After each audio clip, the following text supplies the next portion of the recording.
Bonjour, je m'appelle Timothée et je suis né dans une famille qui allait à l'église chaque dimanche. Vu que j'étais petit et que je ne pouvais pas encore faire mes propres choix, je les suivais. Au final, je t'avoue que ça me faisait kiffer. Bon, pas parce que j'allais dans une église, mais surtout parce que je me suis fait de bons potes là-bas. On s'amusait bien.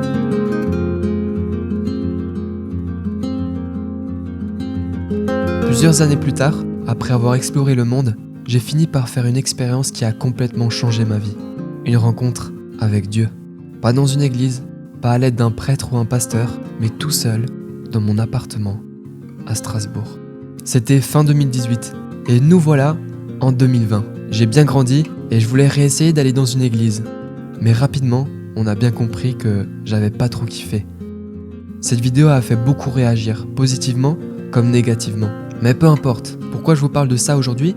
C'est parce que c'est là que toute mon enquête sur l'église a commencé, qui m'a amené à produire le film que vous regardez en ce moment.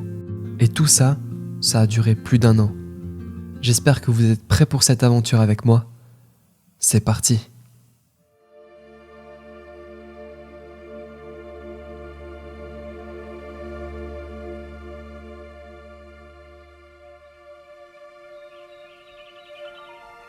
C'est quoi pour vous l'église ? L'église, c'est un endroit catholique. C'est un bâtiment où les gens y prient. C'est quelque chose de religieux. L'église, c'est un symbole. C'est vraiment le symbole de ce que représente la croyance en Dieu. L'église, c'est un lieu de culte, c'est la maison de Dieu. C'est bien, c'est un truc pour la paix, c'est sacré, c'est tout. C'est un monument religieux. Ouais, historique, je dirais. Ok. C'est quoi pour vous l'église ? C'est rien. C'est là où se réunissent des gens qui ont la même religion. Écoutez, pour moi, l'église, c'est un lieu de pèlerinage, et pour les croyants catholiques. Qu'est-ce que c'est pour vous l'église ? C'est tout d'abord un monument très beau, parfois aussi. Alors l'église, pour moi, c'est quelque chose de très particulier. C'est pas simplement des pierres qui sont bâties les unes sur les autres. C'est quelque chose de beaucoup plus profond, c'est le corps de Christ. Ça représente pour moi le corps de Christ. Et c'est vrai que nous sommes tous appelés à être des pierres vivantes. J'ai fait ces interviews dans plusieurs grandes villes en France, et là c'était plutôt flagrant pour moi de voir à quel point ce qui représentait l'église pour la plupart des gens n'était pas vraiment l'église comme je la voyais dans la Bible. Ce qui m'a poussé à faire ce film, c'est que je ne voyais pas la différence entre ça et ça. Je lisais dans la Bible que chacun doit venir avec ce qu'il a et ce qu'il est, que chacun amène en quelque sorte sa pierre à l'édifice, pas juste un pasteur un dimanche et un autre pasteur un autre dimanche. Après tout ça, j'ai été conduit à rencontrer des personnes qui vivaient l'église différemment que dans un bâtiment le dimanche matin. Et j'ai eu l'occasion de les interroger, eux aussi. Oui, c'est intéressant cette question, qu'est-ce que c'est l'église ? Et parce que c'est pas seulement église. Église même, c'est un mot qui est un peu difficile à comprendre, parce que ça vient de ecclésia.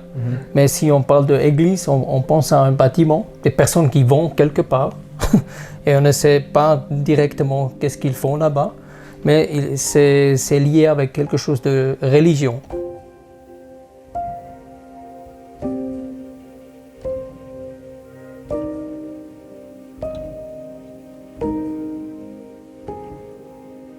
C'est peut-être dur ce que je vais dire, mais l'Église dans l'état actuel empêche l'Église d'être l'Église.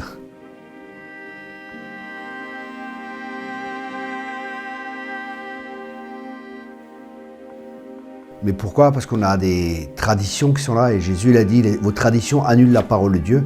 Et je crois qu'on a un concept de l'Église qui n'est pas tout à fait juste. Par exemple, l'Église, dans la parole de Dieu, elle se réunissait toujours dans les bâtiments, excepté au temple au début, tant qu'il y avait le temple. Mais dès qu'il n'y avait plus le temple, on voit que les églises se réunissaient dans les maisons. Et c'est en l'an 232 que l'Église est à nouveau commencé à faire des bâtiments et à se réunir dans des bâtiments. Et je crois que c'est vraiment important qu'on comprenne ce qu'est l'Église. L'Église, déjà, on peut pas rentrer dans une église. On ne peut pas rentrer dans l'Église de Jésus-Christ. On est dans l'église, ok? Donc il faut être né de nouveau. Jésus a dit, si un homme ne naît pas de nouveau, il ne peut pas entrer dans le royaume de Dieu. Donc on ne peut pas entrer dans une église, il faut y naître. Et c'est pour ça qu'on ne peut pas aussi en sortir, hein, parce qu'on est dedans, quoi.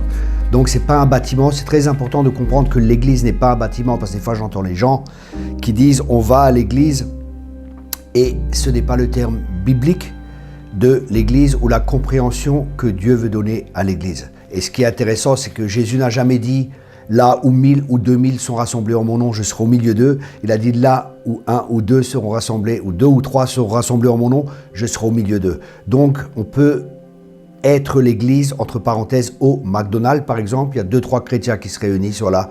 L'église, elle est là, elle est dans le monde et elle peut impacter le monde. Moi aujourd'hui, l'église, je la vois en mutation. De toute façon, je pense qu'elle elle n'a jamais changé ou jamais arrêté de se réformer en fait. Ou que le Seigneur travaille sur cette réformation. Mais je crois qu'on est dans un changement majeur en ce moment. Je vois surtout la jeune génération, par exemple mes enfants, mais d'autres aussi qui sont fatigués des églises un peu traditionnelles. Et là, je ne parle pas uniquement d'églises réformées ou catholiques, je parle de l'église évangélique et charismatique aussi, où beaucoup de jeunes se disent « mais ça ne correspond plus vraiment à ce que moi je cherche ». Peut-être qu'il faudrait qu'on définisse aussi ce que veut dire le mot église. Le mot église, c'est ecclésia, ce qui est dans le grec appelé hors d'eux. Le Seigneur nous a appelés hors de ce monde pour être autre chose.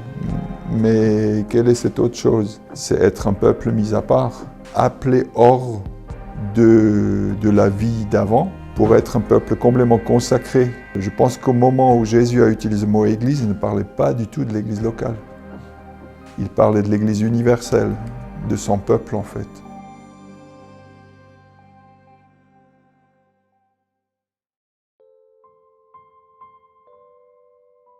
Si on va dans la Bible et pour voir ce que c'est vraiment l'Église, c'était toujours une sorte de famille. Nous parlons des familles spirituelles. Alors on dit que c'est une famille, et ça commence avec Dieu qui ouvre sa communauté qu'il a eue, le Père, le Fils avec le Saint-Esprit. Il ouvre pour les êtres humains, pour être avec Adam et Ève dans une communauté où le surnaturel, ça veut dire une relation qui est connectée avec un Dieu, avec la relation avec Dieu, et est là-dedans. Ça veut dire que si ça jouait, ça voudrait être la première famille spirituelle qui était vraiment puissant. Mais après, c'est cassé, on le sait, c'est le chute, on dit. Hein? Et puis, après, on a perdu toute la relation avec Dieu. Et là, c'est ce qui est arrivé, c'est qu'on a essayé de retrouver ça quelque part. Et là, on a inventé des religions. C'est pour ça qu'on dit croire en Jésus ou vivre avec Jésus, c'est pas une religion. C'est une relation.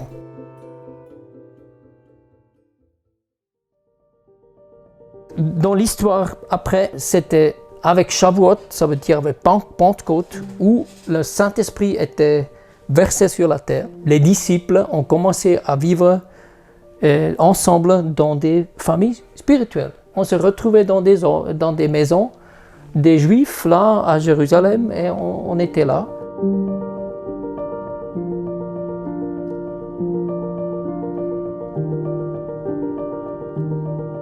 Ça, c'est le fondement de cette famille spirituelle, origine, qu'on parle maintenant, si on parle de Église. Après, ça commence avec des différentes personnes dans la Bible, par exemple avec Abraham. Là, on peut déjà voir quelques sortes de familles avec Melchisédek qui a fait le discipulat avec Abraham. Et là, c'est la première chose. Et puis, de ça s'est avancé. Et puis, c'était le peuple Israël. Et le peuple Israël, c'était aussi une sorte de famille, des clans, des tribus et le peuple. Et alors, toute l'idée de l'Église, ça commence déjà là. parce que ce n'est pas nouveau dans le Nouveau Testament. On ne peut pas dire « Ah, c'est l'idée de christianisme qu'on a l'Église », parce que c'est déjà là.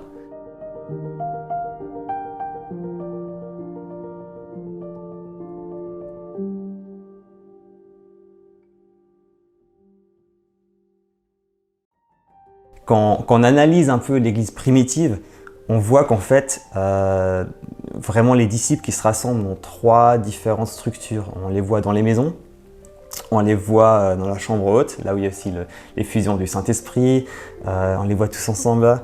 Et puis, on les voit quand même aussi, il y a marqué qu'ils se retrouvent journalièrement dans le temple.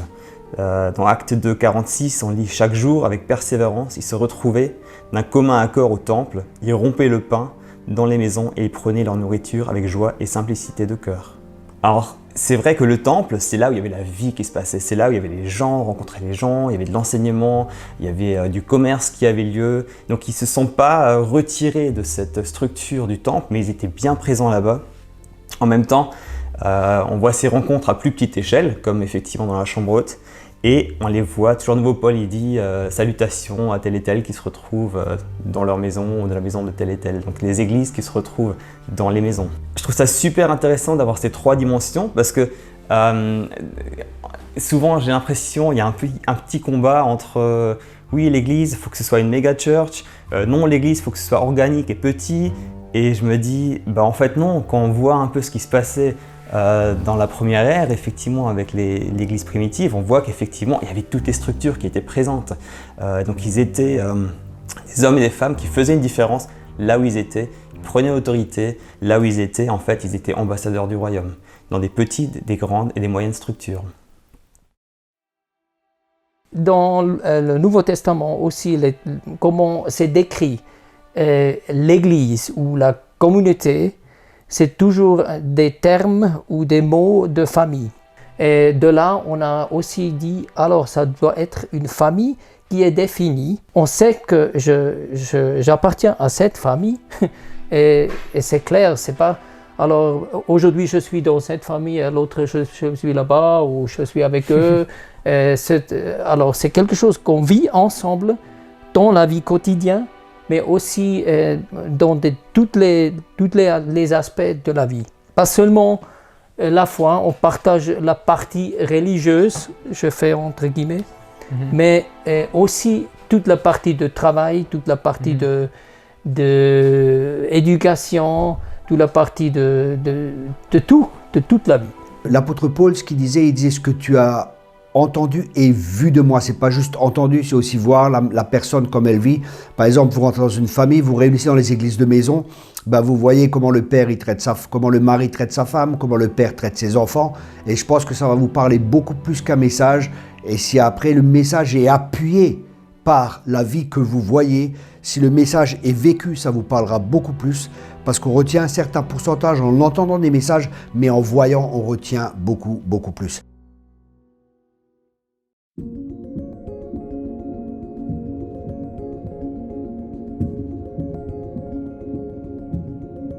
Ce qui m'a marqué personnellement, en fait, dans ce processus aussi de réflexion par rapport à l'Église, c'est vrai que ça faisait des années, en fait, que j'avais reçu des paroles que j'allais faire l'Église différemment. Et je ne savais pas à quoi ça allait ressembler. C'est quoi l'Église? C'est quoi vivre l'Église différemment? Lorsque j'étais en voyage en Suisse romande, j'ai eu l'occasion de participer à un week-end du mouvement Atom ou At Home, c'est un peu un jeu de mots. Ce qui m'a beaucoup touché, c'est que le dimanche matin, on est tous allés faire de la Via Ferrata. Alors, ce qui m'a étonné, c'est qu'ils avaient tous le matos, ils avaient tous leur voiture est équipée, chaussures, cordes, etc. Et ça m'a parlé. Je leur ai posé la question, mais bon, moi, personnellement, le dimanche matin, souvent le week-end, j'ai pas le temps en fait pour aller faire de la randonnée ou quoi que ce soit, parce qu'en fait, on est à l'église le dimanche. Et puis eux, ils ont dit, en fait, nous, on voit la chose différemment. Sur les murs d'escalade, en randonnée, là où on va en fait, c'est là qu'on témoigne, c'est là qu'on prend nos amis avec, c'est là qu'on partage la foi, c'est là qu'on vit la foi. Ça m'a tellement touché, je me suis dit, c'est énorme, ça m'a ouvert les yeux en fait. Je me suis dit, ah ouais, il y a vraiment moyen en fait de combiner en fait simplement la vie que nous vivons avec la foi. En fait non, pas du tout, ce n'est pas combiné, c'est vivre la foi, c'est être authentique, c'est être qui nous sommes au quotidien.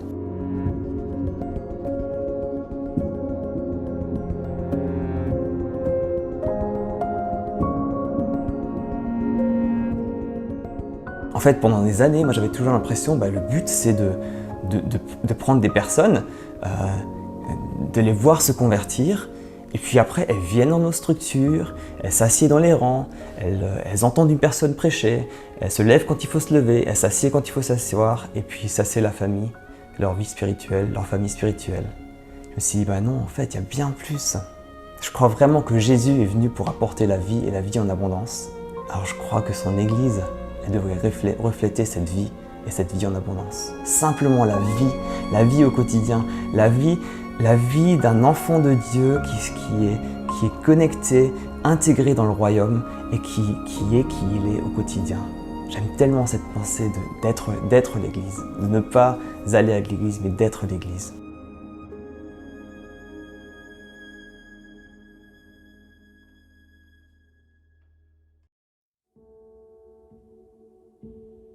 Donc je vais juste vous raconter une petite histoire de la vie de Robert et Roberta. Donc c'est un couple d'Anglais. En fait, ils n'ont pas trouvé de cours de français. Et un jour, Roberta a ouvert le tiroir d'un buffet à la cave et elle a trouvé un petit papier dans le tiroir où c'était marqué dessus « Monique, cours de français » avec notre numéro de téléphone. Et donc, elle m'a appelée et comme ça, on commençait les cours de français avec Robert et Roberta. Donc ils sont venus chez moi à la maison. Je les ai encouragés à faire partie d'un club ou d'une association pour vraiment être immergés dans la langue française.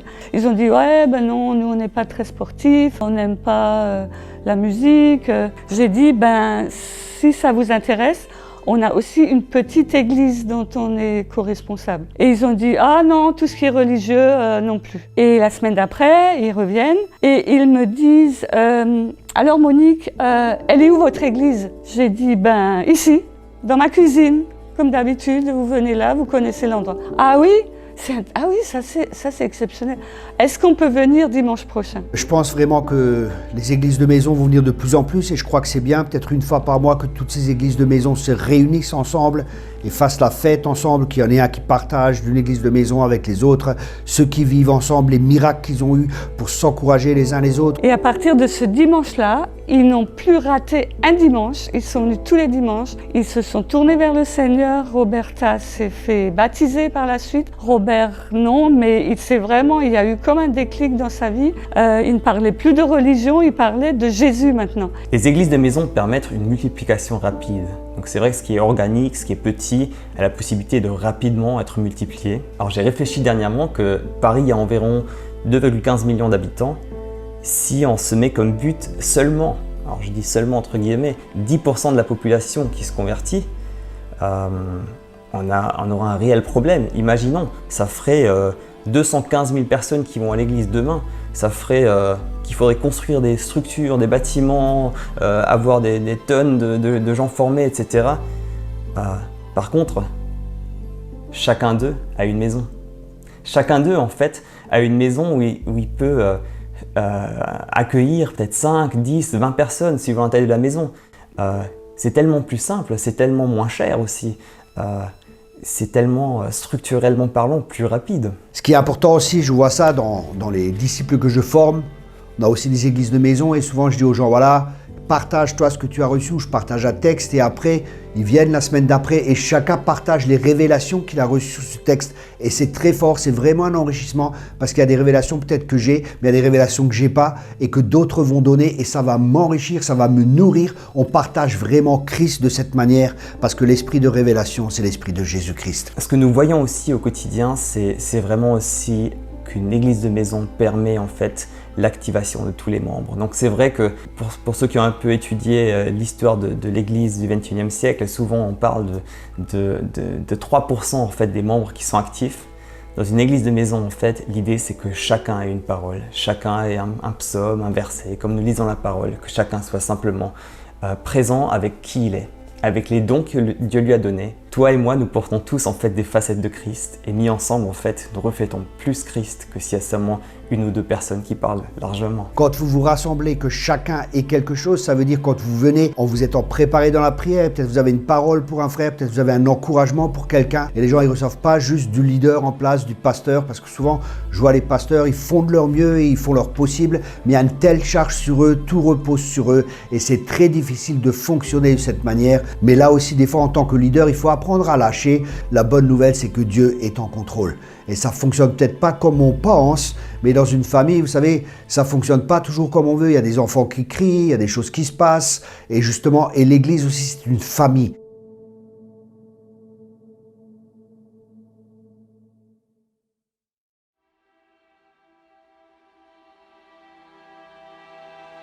Moi, je suis vraiment convaincu que nous sommes dans une nouvelle réforme, que Dieu est en train de faire une nouvelle réforme. Et cette réforme, elle nous amène au principe que Dieu a déjà donné à la base, que notre foi est une relation et que nous vivons vraiment en tant que disciples dans les familles spirituelles et en tant qu'un peuple de Dieu. C'est aussi un retour vraiment à les racines juives de notre foi. Oui. Et à l'Ancien Testament, parce que Dieu le Père a déjà dit tout ça. Il a déjà donné les principes comment de vivre en tant que peuple. Il a dit nommer des chefs sur 10 personnes sur vos tribus. Il a eu des anciens sur les tribus. Il a eu la gloire au milieu du peuple dans le tabernacle, par exemple. Dieu a vécu au milieu du peuple. Et aujourd'hui, il vit au milieu de nous à travers le Saint-Esprit. Et il faut que nous retournons à ces principes de base que Dieu a déjà donnés dans la Torah. C'est la première chose. Et la deuxième chose, c'est une réforme où on quitte le système institutionnel du christianisme et on revient vraiment à une compréhension du royaume de Dieu en tant que disciples de Yeshua et que nous vivons en tant que représentants du royaume de Dieu et en tant que prêtre royal de ce monde. Et ces deux choses-là sont en train de se passer. Et je suis sûr, et aussi avec ce qui se passe dans le monde maintenant, avec les crises, avec le coronavirus. Et ça, je crois, c'est vraiment, on est dans cette réforme. Le travail que Jésus a dit, faites des disciples de toutes les nations.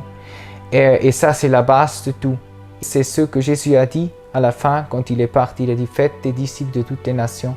Et il veut que nous faisons ça, que nous vivons ça, que nous faisons des disciples et que ces disciples vivent ensemble dans des communautés proches des familles spirituelles, dans des clans spirituels et en tant que peuple de Dieu qui fait vraiment une différence dans le monde. Et ça va transformer les nations.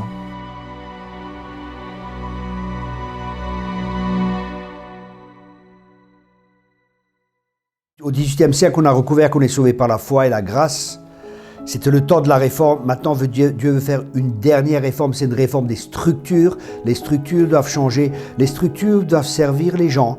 Les gens ne doivent pas servir les structures. Et je vois que des fois, malheureusement, dans nos églises, malheureusement, je dis pas ça en critiquant, mais souvent on sert plus les structures, on sert plus les bâtiments. On met énormément de finances dans des bâtiments qui servent peut-être 1 ou 2 fois par semaine et le reste du temps, elles sont vides. Et je trouve que c'est pas sage de faire cela et se réunir dans les maisons pourrait servir à s'aider les uns les autres, à soutenir des ministères pour qu'ils puissent voyager, pour qu'ils puissent annoncer l'évangile. Alors c'est vrai que dans cette saison, dans cette pandémie, dans tout ce qui se passe, j'ai lu vraiment aussi dernièrement qu'il y a environ 30% des chrétiens qui ne sont pas retournés à l'église. On voit que beaucoup d'églises sont fermées, certaines peuvent ouvrir avec moins de personnes, certaines n'ont plus rouvert du tout depuis 1 an. Mais à part dans le confinement, on a toujours eu l'occasion en fait, de se voir en église de maison.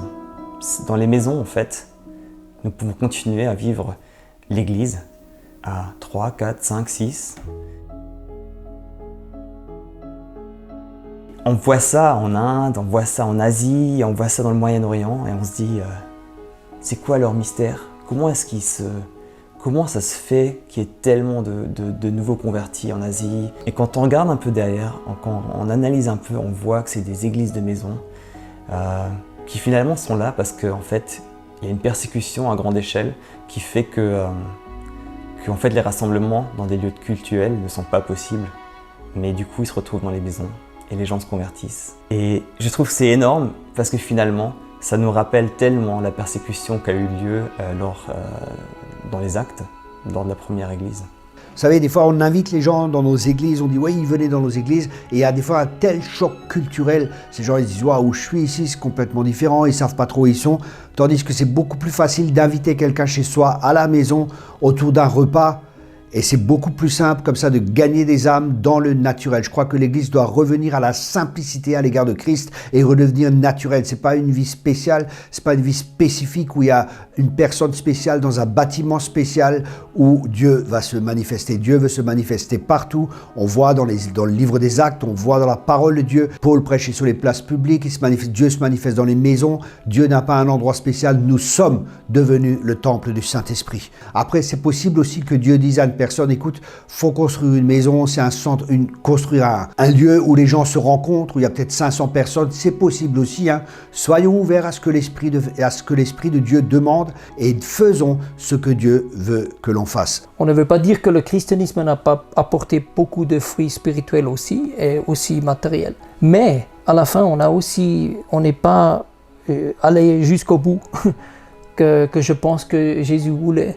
Jésus, il a dit, faites des disciples, mais l'idée, c'était pas nouveau. C'était déjà dans l'Ancien Testament. Et il y avait même là, j'ai déjà parlé de Abraham avec Melchisédek. Là, c'était une formation de disciples.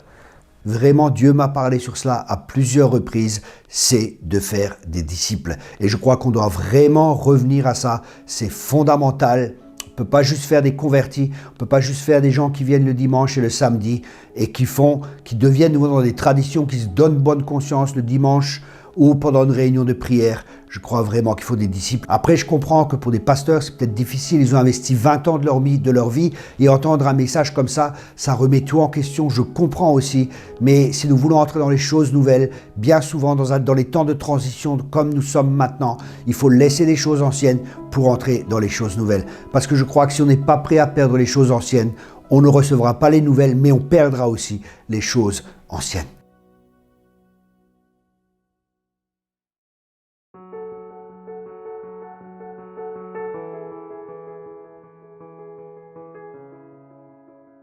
Donc Jésus, en fait, ce dont il parlait, c'était le royaume de Dieu. Réfléchissons courtement là-dessus. Royaume, ça veut dire qu'il y a forcément un roi. Et ce roi, c'est Jésus. Et donc le défi pour nous, ses disciples, c'est quel est notre rôle dans ce royaume. Donc un roi, ce qu'il veut faire, c'est régner sur son royaume, ou même étendre son royaume, veiller à ce que ses lois, ses principes, les choses qui lui tiennent à cœur soient appliquées. Et je trouve que ça nous ouvre complètement l'horizon sur ce à quoi nous sommes appelés en tant que disciples. L'Église, c'est une idée de Dieu, c'est pas une idée humaine. Hein. L'Église, c'est le gouvernement de Dieu sur terre. Dieu veut élargir son gouvernement, c'est-à-dire il veut élargir le royaume de Dieu. Le but n'est pas l'Église, le but c'est le royaume de Dieu. L'Église, c'est le moyen que Dieu veut utiliser justement pour que le royaume de Dieu s'élargisse et que le royaume de Dieu grandisse. Et dans ce royaume, il y a un gouvernement. Le chef, c'est Jésus, hein, c'est lui qui dirige. Hein. Et après, il y a les 5 ministères que Dieu a donnés. Dieu a donné 5 ministères, les apôtres, les prophètes, les évangélistes, les docteurs ou enseignants et les pasteurs. Ces 5 ministères sont là pour équiper les saints. Quand des personnes, par exemple, se convertissent, ils passent par un travail de guérison intérieure, de renouvellement de l'intelligence. Il y a peut-être besoin de délivrance. Il y a tout un travail qui doit être fait pour qu'après, ces personnes puissent être équipées et faire des disciples. Parce que ça, c'est le mandat que Jésus a donné. Il a dit, allez de par toutes les nations et faites des disciples. Mais le disciple, là, c'est la chose clé. Ça veut dire, c'est pas une chose de j'enseigne et toi, tu reçois. C'est pas ça. Parce que Jésus, il a dit de mettre en pratique les choses que moi, je vous ai commandées. Ça veut dire mettre en pratique, c'est pas j'entends un enseignement et après je prie un peu et puis je vais à la maison. Mettre en pratique, ça veut dire alors qu'est-ce que je mets maintenant en pratique? Et c'est pour ça qu'on demande beaucoup dans le discipulat.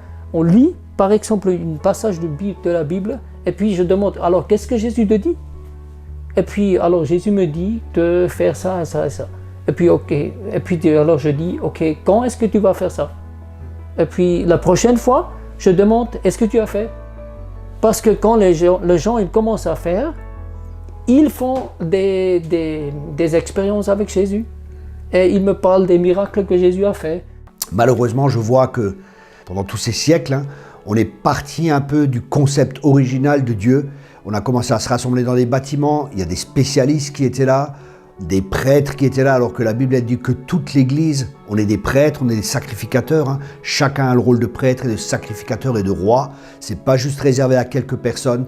Et ça fait que il y avait comme deux camps dans l'Église, des personnes qui venaient pour servir et pour amener quelque chose, et d'autres personnes venaient juste pour recevoir. Et malheureusement, on a fait des consommateurs, alors que la Bible dit, quand vous vous réunissez, que chacun ait quelque chose. Ça veut dire que chacun peut amener quelque chose, ou une parole, ou un encouragement, ou un message. Discipulat, ça veut aussi dire, et mettre en pratique, ça veut aussi dire d'apprendre des choses dans la vie d'un modèle qui est un père ou une mère spirituelle, de lesquels j'apprends et je peux regarder, je profite de leur expérience et on apprend ensemble dans la vie, en allant. Et je transmets à un autre. Et après, je transmets à un autre. Oui. Et parce qu'un vrai disciple, il sait qu'il y a quelqu'un qui est au-dessus de lui et quelqu'un qui est au-dessous de lui. Ça veut dire un père spirituel et un fils spirituel. Ainsi, on apprend beaucoup, parce que là, tu apprends aussi d'un enfant. Ça, c'est vraiment très particulier et un secret, je trouve, que Dieu a créé et on a complètement perdu. Parce qu'en Europe, on a complètement perdu de mettre en pratique, par exemple. Les pensées grecques et romains sont de savoir beaucoup. Ça veut dire on enseigne même dans des systèmes traditionnels et institutionnels dans le christianisme. On enseigne, et les gens ils reçoivent, mais ils ne mettent jamais en pratique. Si tu es mon disciple, j'essaie de te entraîner, de mettre en pratique tout ce que Jésus te dit et qu'il a déjà dit dans la parole de Dieu. Et ça, c'est inclus dans la famille spirituelle. Et ça, c'est le secret de l'Église. Parce que si ça se passe, ça fait beaucoup des personnes qui suivent Jésus, et des nations. Un réveil, c'est ça. Beaucoup de gens rêvent d'avoir un réveil, mais ils ne veulent pas de réformation. Exactement. Et il faut d'abord une réformation pour avoir un réveil. Mais ça commence avec nous. Et ça commence avec nous, oui. Avec chacun, avec toi et moi, que nous mettons vraiment en pratique ce que Jésus a dit, que nous vivons ça dans notre vie quotidienne. Oui. Voici alors ma conclusion. Ce film était assez compliqué à faire car l'idée n'était vraiment pas de juger ou de diviser ou quoi que ce soit, mais simplement pour interpeller. J'ai eu la grâce durant cette année de voir plusieurs milieux, des petites assemblées comme des plus grandes, et tout ce que j'ai retenu, c'est que chacun était là, motivé pour le même but et pour la même personne, Jésus. Après avoir regardé ce film, je vous invite vraiment à trouver votre équilibre personnel à l'aide du Saint-Esprit sur l'Église. Donc ne réagissez pas tout de suite, mais laissez un peu de temps. Après cette année que j'ai dédiée pour ce film, et pour comprendre même des choses personnellement, j'ai tout simplement une seule chose à rajouter. N'oublions pas que la moisson est grande, mais qu'il y a peu d'ouvriers. Mettons notre focus là-dessus.